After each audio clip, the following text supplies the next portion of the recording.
I have written 2 books in the past year of my life. In that experience, I've learned of several different things and different lessons that taught me not only how to be a more successful author, but to be also more creative and well-diverse in the field of writing. If you want to check out those books, they're in the top link of the description. But for now, let's get into how to write better through the lessons I'm going to discuss in this video. Hello! If you don't know me, I'm Arnel Arcega. I'm one of the healthiest writers you will ever encounter in your lifetime. As an author, writer, and motivator, I make sure people stay on this path of reading and writing so they can not only be more healthier within their own lives, but to tell more sharper and creative stories in the long run.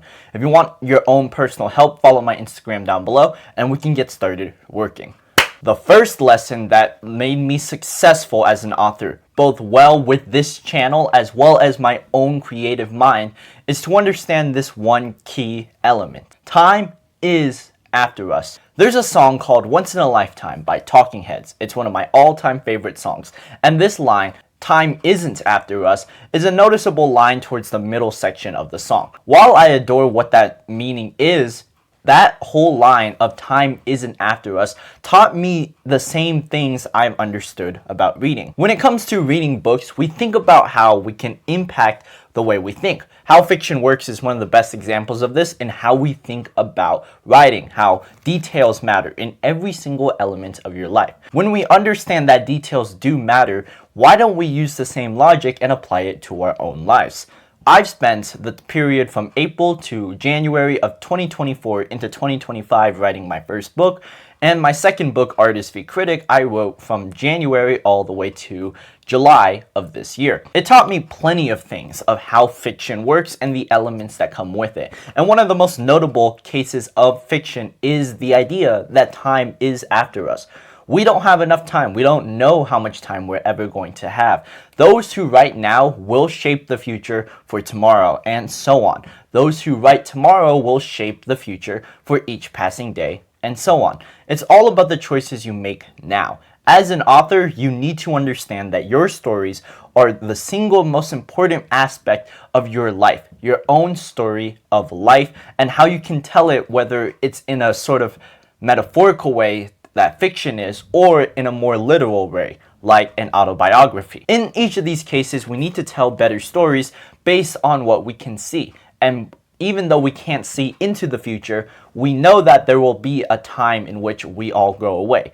One second you're here, and another second you aren't. It sounds pretentious, but it's important to understand, especially with how time is one of the greatest elements known to man. It's created by us, and yet we need to understand that we have more time on our hands than most people think.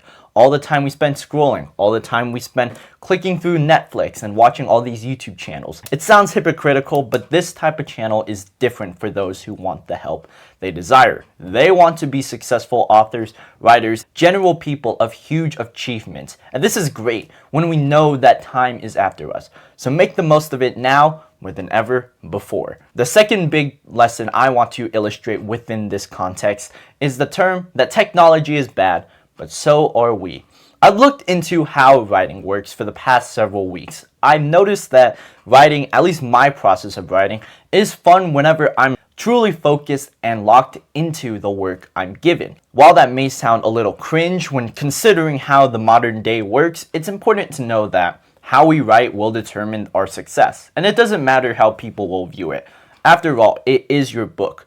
What I am here to tell you is the understanding that technology, like I said earlier, can be bad, but humans at the same time can also be bad. It's a two-sided coin I want you to understand, especially with how impactful a lot of today's environment is. Social media, AI, and all those interactive yet introverted aspects of life, yes, that is bad, especially for people nowadays. It's great to know that we can still interact like old human beings. And it sounds hilarious when considering how different the future is. But this is important, especially with how writing is, due to the fact that the author can be challenged and will be challenged. They themselves will make similar mistakes to technology. It will be bad in the long run. Certain habits you do, like going to bed late, eating terrible food, and just not exercising enough, will determine how our minds think creatively. Imagine that you have a full battery. A brain is a battery. It's fully at 100% or more depending on how much you put effort into it. This morning, I feel that I'm a 90% in battery simply because I scrolled on my phone just a little bit. But that doesn't mean I have to continually waste my battery. What I can do instead is understand that there is plenty of bad out there, but I want to use the good to illustrate my story.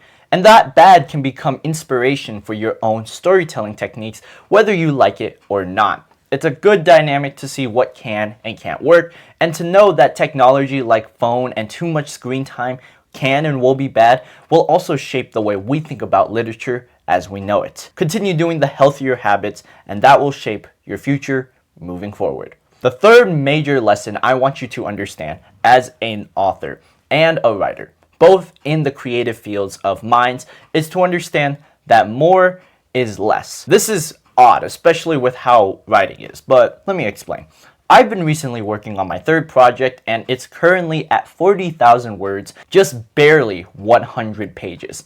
It sounds like a lot, and it is. I've spent the past 4 weeks of my life dedicating myself to this book. Am I proud of how well certain areas have come up? Yes, but I've also understood that to tell a better story, there are plenty of elements involved that needs to be elevated, and that alone will need to be done in shorter areas. Let's think about how we write our first book. Going back to my case, my first book was a rather simple idea. 6 chapters in total, with each chapter around 15 to 20,000 words. It's really simple. It's super consistent and linear, and while it may not be the greatest piece of literature with my own flaws and shortcomings, I do understand that it's a complete story simply because there's less. This ideology shaped my own mindset, especially with how I think about the world. When I think about how writing comes up, we want it to be linear simply so we can have a good story.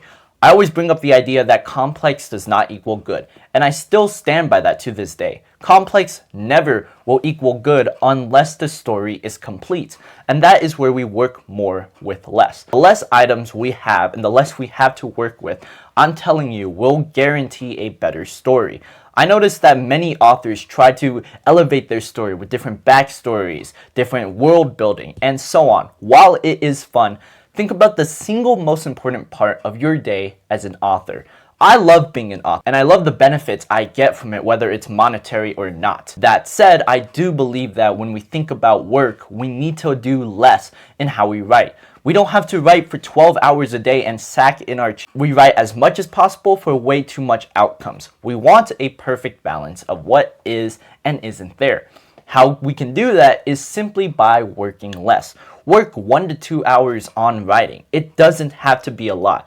And once you figure out your own process, your day-to-day life, structure it around what you can do within that time period. I'm telling you, when you start writing less for way more benefits, your writing will change forever, and that alone will shape the way your fictional story or real-life story will move into the future. The fourth major lesson I want you to understand when it comes to writing is the opposite of the coin I was talking about. More will always come up as authors. As books evolve, we want more literature simply because the world has shifted. What was once a habit to break down and easily be manageable has now become a self-improvement habit within that space. Similar to eating a good diet and working out, going around and teaching people to read more is a fantastic element to life. Not only because we need more bookworms, we need more literature, to simply put it. It's a huge dichotomy, especially with how the modern age has changed. Who knew back then that books now can be read on our phones, and we can see it all through several different AI sources. But we also need a sense of vulnerability. Coming as a guy, I understand that we need to be strong. We need to be fierce and undertake what we can do with our writing. As such, we need to control it with a sense of ego. Control it with the fact that yes, there will always be more literature, and that involves your literature. Your literature matters within the space we're trying to create, and if we want a better world, then I'm telling you, we need more writing. There's never going to be enough writing simply because you don't know what the reader has read. The reader could have read thousands of different books. I've read 1984, but that doesn't mean I've read To Kill a Mockingbird, and so on. There's several different stories. I simply don't know. So if your story is worthy enough to be told within the perspective of today's views, or how even in the past that not only challenges today's views, but also shapes it to a better future, then there's no harm within the space. There is no harm in working on something even better than it already is, and writing more will only elevate the world to a much higher plane. The fifth and final lesson I want you to understand that made me a successful author, not just as a writer, but also as someone who lives a nearly 10 out of 10 life, is the fact that words run the world. With the rise of YouTube and these free social media platforms, we can see that words do run the world. With how much we watch those POV videos on Instagram, all the Twitter posts, and all the TikTok brain rot, while it may be entertaining and fun, this is the type of content you need to be watching now, especially with how the world is currently. Words do run the world. We have a sense of language and we can elevate that through our own messages and ideals. But it comes down to how we can perceive said language. The more we interact with things such as brain rot, the more brain rot we eventually have in our minds. I love saying stupid phrases like skibbity or riz, but it's not enough within the context of making a better story. If you want to live a genuinely successful life, one that can allow you to write your own book, but allows you to also evolve to a higher human being, then you need to take in information that will challenge you, make you think more critically, and be more aware of your surroundings. The more concise and considerate you are of your own personal achievements, the better life simply becomes. I know this because within this past year, I started journaling, writing my own books, exercising more, eating a much healthier diet, and going out for bike rides. These 5 alone, despite it only taking around 4 to 5 hours of my time, changed my life forever. And I adore that. I genuinely think there's something so beautiful about making a stronger piece of writing simply because you are more successful than you already are. Once you get down that foundation, it will effectively move wherever you're going. Hold on.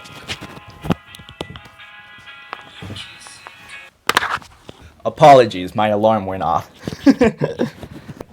I hope you can enjoy today's message and use that information to tell a more effective story. This is how the world is right now. It's a little bit moldy, and this is you within this tiny speck of the world. If you want to be remembered and do something well effective, not only for your own glory, but also monetary gains, start writing your own book. If you want help in that, check out my books in the top link of the description for your own inspirations, along with my Instagram, so I can personally help you. I'm not your friend, but I will be there to help you. Until next time, keep on reading, keep on writing, and take care.